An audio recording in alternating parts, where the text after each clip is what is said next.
नमस्कार दोस्तों, मैं संतोष भर्णुके आप सबका स्वागत करता हूँ स्मार्ट स्कूल में। आज हम देखने वाले हैं हिंदी व्याकरण का एक भाग संज्ञा। चलो करते हैं शुरुआत।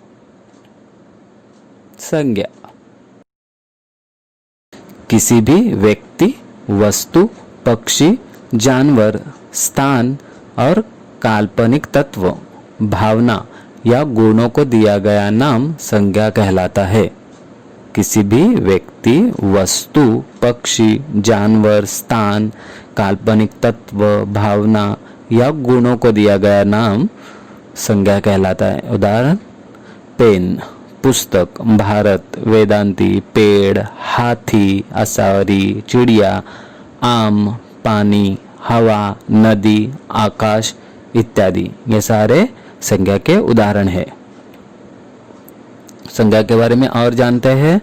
ब्रह्मांड में, इस पूरे विश्व में प्रत्येक वस्तु को संबोधित करने के लिए एक नाम होता है और उसी नाम को हम संज्ञा कहते हैं। नीचे कुछ उदाहरण दिए हैं, उन्हें देखकर हमें समझ में आएगा कि संज्ञा मतलब क्या है। तो पहला उदाहरण है मुंबई। तो यह एक शहर यानी किसी जगह का नाम है। दूसरा है आत्मा। तो यह उस तत्व का नाम है जो दिखाई नहीं देता लेकिन हम उसको मानते हैं। तीसरा है स्वभाव। तो यह भी दिखाई नहीं देता लेकिन यह मनुष्य के गुणों को दिया गया नाम है। चौथा है परी। यह काल्पनिक व्यक्ति है जो अस्तित्व में नहीं है लेकिन फिर भी हमें यह मानते हैं कि ऐसे व्यक्ति होते हैं। तो ये कल्पना के व्यक्ति है, इसीलिए इनको काल्पनिक व्यक्ति कहा जाता है। तो ये सारे जो उदाहरण है, मुंबई, आत्मा, स्वभाव, परी, ये सारे संज्ञा के ही उदाहरण है। तो अभी हम देखते हैं संज्ञा के प्रकार। संज्ञा के कौन से प्रकार है? तो संज्ञा के मुख्यतः 3 प्रकार होते हैं। पहला प्रकार है जातिवाचक संज्ञा, दूसरा है व्यक्तिवाचक संज्ञा और तीसरा है भाववाचक संज्ञा। चलो देखते हैं सभी पूरे विस्तार से। तो पहला है जातिवाचक संज्ञा, कॉमन नाउन्स। एक जाति या एक वर्ग के संदर्भ में जो नाम इस्तेमाल किया जाता है उसे जातिवाचक संज्ञा कहते हैं।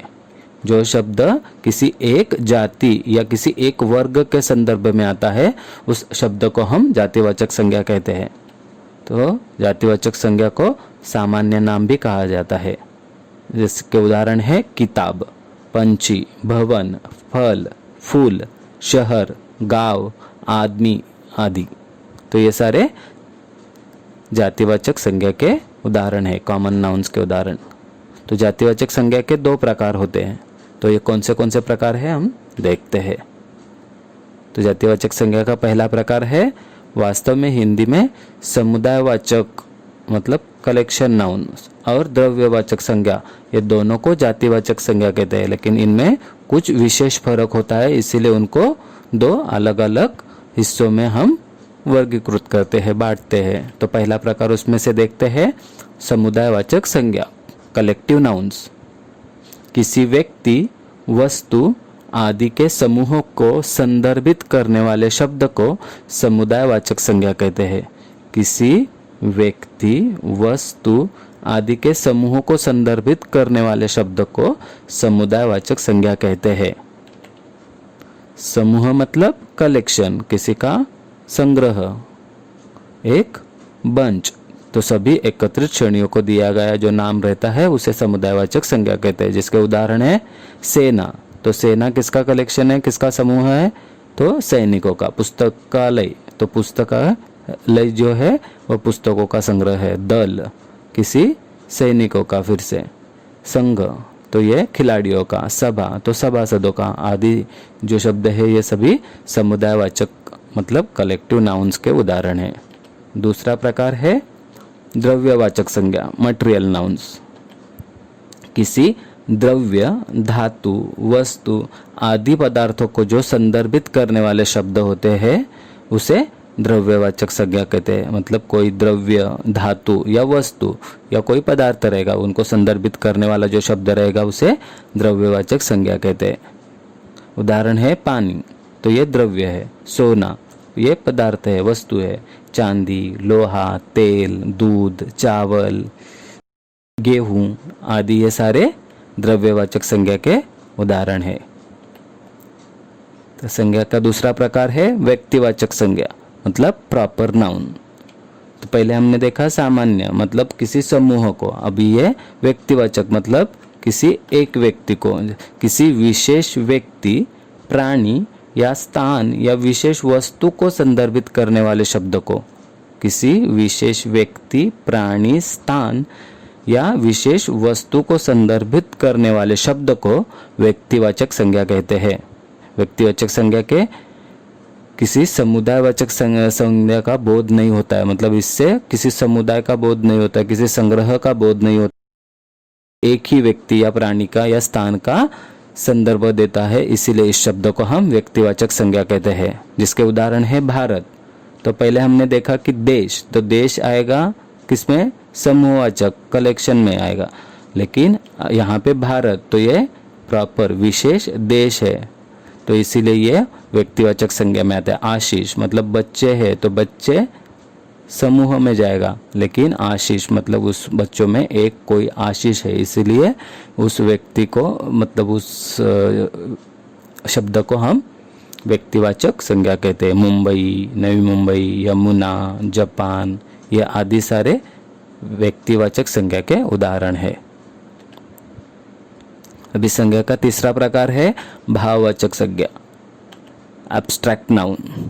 जिस नाम से किसी व्यक्ति, वस्तु, प्राणी आदि के गुणों, भावनाएं, स्थिति, क्रिया और विश्वासों का बोध होता है, मतलब किसी व्यक्ति या प्राणी जो भी प्रॉपर नाउन या समुदाय जो है कलेक्टिव नाउन्स, उनके गुणों का, भावनाओं का, उनकी स्थिति, क्रिया जो कर रहे, उन सब का बोध कराने वाले शब्द को भाववाचक संज्ञा कहते हैं।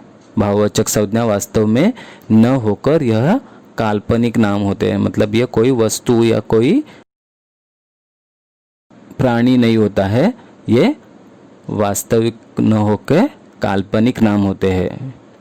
जैसे कि होशियारी, तो ये कोई चीज़ नहीं है जो हम हाथ में लेके किसी को दिखा नहीं सकते कि ये होशियारी है, ये कल्पना है कि उसके गुणों को हम होशियारी कहते हैं।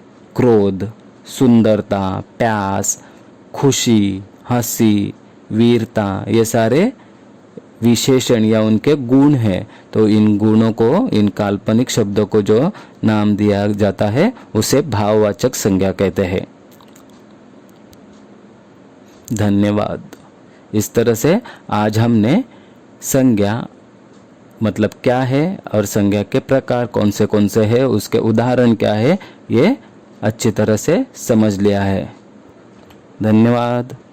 अगर आपको ये वीडियो पसंद आई है तो उसको ज़रूर लाइक करना और आपके दोस्तों के साथ भी इसको शेयर करना, और हमारे चैनल को सब्सक्राइब ज़रूर करना। हमारी लर्निंग वेबसाइट भी है जिसका नाम है smartschool.infolips.com। यहाँ पे आप जाके इस तरह से और बहुत सारे उदाहरण और इन्फॉर्मेशन आपको मिल सकते हैं। यहाँ पे हमने टेस्ट के पेजेस भी रखे हैं जहाँ पे जाके आप ऑनलाइन टेस्ट भी दे सकते हो।